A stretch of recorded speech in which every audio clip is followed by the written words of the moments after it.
ብዙ ጓደኛ ይኖርሃል። የልብ ወዳጅ ለመሆን ግን ሁለቱ በቂ ናቸው። ብዙ ስራ ላይ ተፍ ልትል ትችላለህ። እመነኝ፣ ትልቁን ገቢ የሚያመጡት ሁለቱ ወይ አንዱ ብቻ ነው። ብዙ ሴቶች ታውቃለህ፣ ጊዜና ገንዘብህን ያጫርሱሃል። አንዷ ግን ዘውድህ ናት። ብዙ ነገር ታውቃለህ፣ ግን አምነህ ወደ ተግባር የምትቀይረው አንዱ ድርጊት ህይወት ላይ ተአምር ይፈጥራል። ያንተ ክፍተት ዕውቀት አይደለም፣ ልምድ፣ ሙያ፣ ችሎታም አይደለም፣ ትኩረት ነው ችግርህ። ሁሉም ነገር እንደሚያስፈልግህ ሊሰማህ ይችላል። በጥልቀት ካሰብከው ግን ለአንተ የሚጠቅሙ በጣም ጥቂቶቹ ናቸው። ወዳጄ፣ የምትናፍቀው ትልቁ ለውጥ ያለው በትኩረትህ ውስጥ ነው። ምክንያቱም ትኩረትህ ወዳለበት ጉልበትህ ይፈሳል። ብዙ ቦታ ተበትነህ እድሜህን አታባክ። ህልምህን መኖር ትፈልጋለህ? አንደኛ ጸልይ። ጠዋት ማታ ያለመታከት ያለመሰልቸት ጸልይ። ለአምላክህ ተናገር፣ ኮሚኒኬት አድርግ፣ ኮምፓኒየንሺፕ አድርግ። ሁለተኛ ቢ አን ኢንፍሉዌንሰር፣ ተጽዕኖ ፈጣሪ አይነት ሰው ሁን።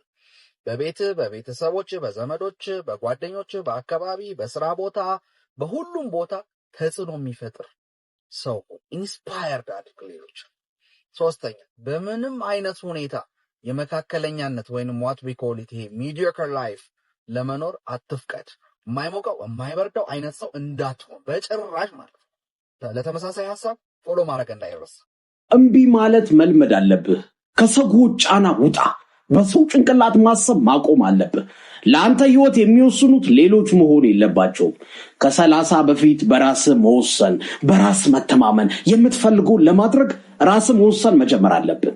ሌሎች ሰዎች አኗኗሪዎች ናቸው። ቤተሰቦች፣ ጓደኛ በአንተ ህይወት መወሰን የለባቸው። ምክንያቱም ኑሮህን ከጎንህ የሚያኗኑሩ ናቸው።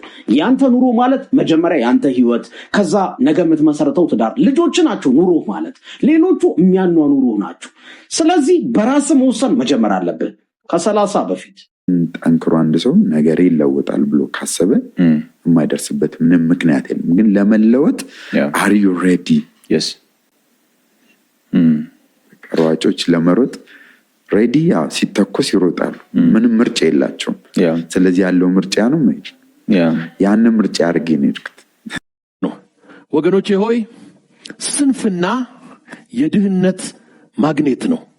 በጣም ሀብታም የሆኑ ሰዎች ሰነፍ ልጆችን ይወልዱና ያ ሰነፍ ልጅ ስንፍና ስላለበት ድህነትን ከየትም ስቦ ያመጣዋል። የአባቱን ፎቅ ይሸጣል፣ መኪናውን ይሸጣል፣ ይጨርሰዋል። ስንፍና የድህነት ማግኔት ነው። ድህነት በዙሪያችን ካለ ማግኔት አካባቢያችን አለ ማለት ነው። ማግኔቱን ፈልጉና አጥፉ። ማግኔቱ ከጠፋ ያ አትራክት የሚያደርገው ፓወር ይጠፋል ማለት ነው። ሁል ጊዜ ፎከስ ማድረግ ያለብህ መለወጥ የምትፈልግ ከሆነ very next step በጣም next step ነው እንጂ ሳጋ ያለው ሰውዬ because ያ ሰውዬ ሜቢ የህይወቱ ስንተኛ ምዕራፍ ላይ እንዳለ አታውቅም። ሜቢ ብዙ ነገሮች አልፎ ነው እዚህ ጋር የመጣው። እና የሆነ ነገር ለመሆን እንፈልጋለን፣ አስፓየር እናደርጋለን ምናምን። ግን ኢንዱስትሪውም ወይም ትምህርትም ያንን በደንብ አይሰጥም። ላይፍ ነው የሚያሳይ። ስለዚህ ብዙ ሰው ደግሞ በላይፍ ጥሩ አስተማሪ አጋጣሚ ካላገኘውና ጎበዝ ኦብዘርቨንት ካልሆነ እነዚህ ነገሮች አያስተውላቸውም። በፊት ትንሽ ገንዘብ እያለ አጥፊ ከሆንክ ገንዘብ ሲመጣም ይበልጥ ነው የምታጠፋው። አየህ፣ አሁን ነው መስተካከል ያለብህ። እኔ ገንዘቡ ሳገኝ እስተካከላለሁ የሚባል ነገር የለም። ገንዘብ ሳይኖርህ ሰፈርህ ፒያሳ፣ ቦሌ 22 እየሄድክ የምትጠጣ የምትዝናና ከሆነ ትንሽ ገንዘብ ስትይዝ ዱባይ፣ ቱርክ ሄደህ ትጠጣለህ።